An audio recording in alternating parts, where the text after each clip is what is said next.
3,68,217। जरा इस नंबर पर गौर कीजिए। ये कोई मामूली आंकड़ा नहीं है। ये उन पेड़ों की आधिकारिक सरकारी संख्या है जिन पर छत्तीसगढ़ के हसदेव अरण्य जंगल में कोयला खनन के विस्तार की वजह से खतरा मंडरा रहा है। और पता है, ये सिर्फ पेड़ों की गिनती का मामला नहीं है, बल्कि ये हमारे देश के विकास और प्रकृति के बीच चल रहे एक बहुत बड़े, बहुत ही जटिल संघर्ष की कहानी है। तो आज के इस डीप डाइव विश्लेषण में हम भारत के सबसे पुराने और घने जंगलों में से एक के इर्द गिर्द चल रहे इस पूरे विवाद को डिकोड करेंगे। हसदेव अरण्य का ये मुद्दा ना सिर्फ पेड़ बनाम कोयला नहीं है। ये हमारी ऊर्जा की जरूरतों, पर्यावरण को बचाने की जद्दोजहद और इसमें शामिल कानूनी दांव-पेचों की एक ऐसी कहानी है जहां हर पक्ष के अपने बेहद मजबूत तर्क हैं। तो चलिए बिना किसी देरी के इसे समझते हैं। आज हम इस पूरे मुद्दे को 5 हिस्सों में समझेंगे। शुरुआत करेंगे इस जंगल की अहमियत से, जिसे छत्तीसगढ़ के फेफड़े कहा जाता है। फिर बात करेंगे कोयले की भारी मांग की।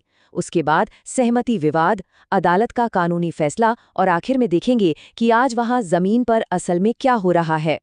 तो सबसे पहले बात करते हैं भाग 1 की, छत्तीसगढ़ के फेफड़े। आखिर जमीन के ऊपर मौजूद ये विशाल जंगल इतना खास क्यों है? जरा इसकी स्केल को इमेजिन कीजिए। हम यहाँ 1,70,000 हेक्टेयर में फैले एक विशाल, प्राचीन और निरंतर जंगल की बात कर रहे हैं। ये कोई छोटा मोटा इलाका नहीं है।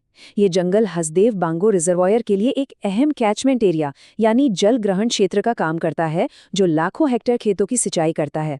यहाँ पेड़ पौधों और जानवरों की 450 से भी ज्यादा प्रजातियां पाई जाती हैं। और हाँ, हाथियों के एक जगह से दूसरी जगह जाने के लिए ये एक बहुत ही जरूरी गलियारा या कॉरिडोर भी है। लेकिन सबसे बड़ी बात, ये जगह करीब 10,000 आदिवासी लोगों का घर है। गोंड और उराव जैसी जनजातियां सदियों से यहीं रह रही हैं और उनका पूरा जीवन, उनकी संस्कृति इसी जंगल से जुड़ी हुई है। अब आते हैं दूसरे हिस्से पर, कोयले की मांग। जंगल के ऊपर की हरियाली तो हमने देख ली, लेकिन असली कहानी जमीन के नीचे दबी है। और यहीं से ये पूरा विवाद इतना पेचीदा हो जाता है। एक तरफ जमीन के ऊपर हमारे पास वो अनमोल जंगल और आदिवासी समुदाय हैं जिनके बारे में हमने अभी बात की, लेकिन बिल्कुल उसी जगह पर जमीन के ठीक नीचे लगभग 5.1 बिलियन टन कोयले का अनुमानित भंडार छिपा है। इसे 23 अलग अलग कोयला ब्लॉकों में बांटा गया है। और सच तो ये है कि ये कोयला हमारे नेशनल पावर ग्रिड को चालू रखने और देश की ऊर्जा सुरक्षा के लिए बहुत बड़ा संसाधन है। मतलब एक ही जगह पर दो बिल्कुल अलग लेकिन देश के लिए बेहद जरूरी संपत्तियां मौजूद हैं। अब इस नंबर को देखिए, 50 लाख टन। इसे ऐसे समझिए कि ये सिर्फ एक प्रस्तावित ब्लॉक यानी परसा खदान का अनुमानित अधिकतम सालाना उत्पादन है। इस खदान को राजस्थान के स्टेट यूटिलिटी डिपार्टमेंट को आवंटित किया गया है और इसका ऑपरेशन अडानी ग्रुप को माइन डेवलपर एंड ऑपरेटर के तौर पर करना है। ये ऊर्जा उत्पादन की दृष्टि से एक बहुत ही बड़ी क्षमता है। इतनी बिजली से कई राज्यों की जरूरतें पूरी हो सकती हैं। चलिए बढ़ते हैं तीसरे हिस्से की तरफ, सहमति विवाद। ये वो टर्निंग पॉइंट है जहां पर्यावरण, कॉर्पोरेट विकास और आदिवासियों के अधिकार आपस में सीधे टकराते हैं। देखिए, ये सब रातों रात नहीं हुआ। इसकी एक पूरी टाइमलाइन है। 2010 में सरकार के एक जॉइंट स्टडी के बाद इस पूरे इलाके को खनन के लिए नो गो जोन डिक्लेयर कर दिया गया था, यानी यहाँ माइनिंग नहीं हो सकती थी। लेकिन फिर नीतियां बदली। 2014 तक आते आते नेशनल ग्रीन ट्रिब्यूनल यानी एनजीटी को दखल देकर खनन को रोकना पड़ा। फिर 2016 में एक बहुत ही हैरान करने वाला कदम उठाया गया और वहां के सामुदायिक वन अधिकारों को ही रद्द कर दिया गया। और इसके बाद 2024 में इस कहानी में एक बड़ा ट्विस्ट आया, जब छत्तीसगढ़ राज्य अनुसूचित जनजाति आयोग ने अपनी रिपोर्ट में बताया कि ग्राम सभाओं के जो सहमति दस्तावेज थे उनमें भारी फर्जीवाड़ा हुआ है। ये फर्जीवाड़ा किस हद तक था, इसे आप सिर्फ एक उदाहरण से समझ सकते हैं। आयोग की रिपोर्ट में एक दिल बंधु नाम के व्यक्ति का जिक्र है। कागजों के मुताबिक 2017 की एक ग्राम सभा में इस खदान को मंजूरी देने के लिए उनके हस्ताक्षर मौजूद हैं। लेकिन सच क्या है? सच ये है कि दिल बंधु जी का निधन तो जून 2016 में ही हो चुका था। सोचिए, इसके अलावा आयोग ने यह भी पाया कि कई बैठकों में जितने लोग असल में आए थे, रिकॉर्ड्स में उनकी संख्या बहुत बढ़ा चढ़ाकर दिखाई गई। इन सब बातों ने पर्यावरण मंजूरी की पूरी प्रक्रिया पर ही गंभीर सवाल खड़े कर दिए। अब आते हैं चौथे भाग पर, कानूनी फैसला। इतने विरोध और फर्जीवाड़े के गंभीर आरोपों के बीच हमारी न्याय प्रणाली ने इस पूरे मामले को कैसे देखा?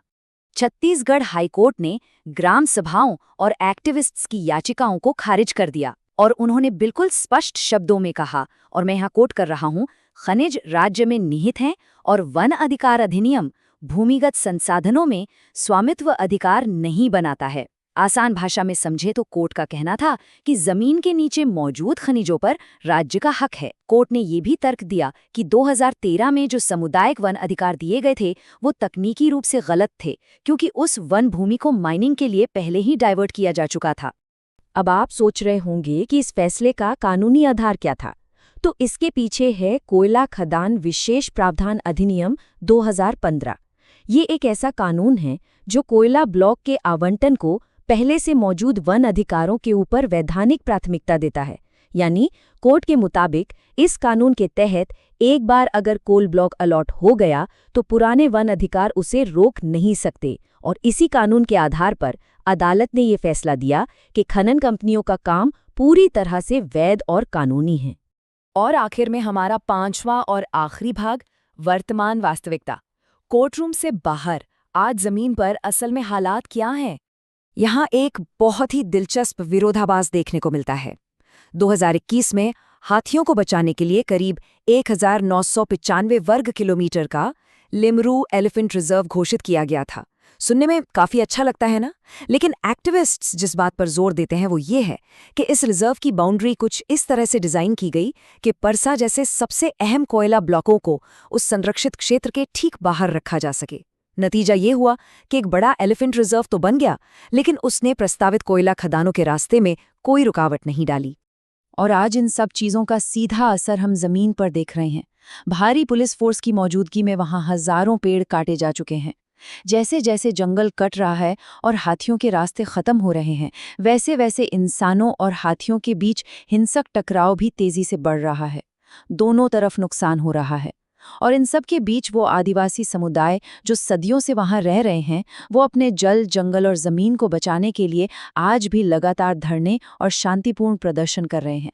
तो आज के इस विश्लेषण के अंत में हम एक ऐसे सवाल पर आकर रुकते हैं जिस पर हम सबको सोचना चाहिए। एक तरफ तेजी से बढ़ती अर्थव्यवस्था के लिए देश को ऊर्जा की सख्त जरूरत है, और दूसरी तरफ एक ऐसा प्राचीन जंगल और वहां के मूल निवासी हैं जिन्हें अगर एक बार खो दिया तो कभी वापस नहीं लाया जा सकेगा। तो सवाल ये है कि जब हमारी ऊर्जा की जरूरतें और सदियों पुराने पारिस्थितिक तंत्र बिल्कुल एक ही जमीन पर आकर खड़े हो जाएं, तो हमारे घरों को रोशन करने वाली उस बिजली की असली कीमत आखिर क्या है? इसका कोई आसान जवाब नहीं है, लेकिन ये वो मुद्दा है जो हमारे भविष्य का रास्ता तय करेगा।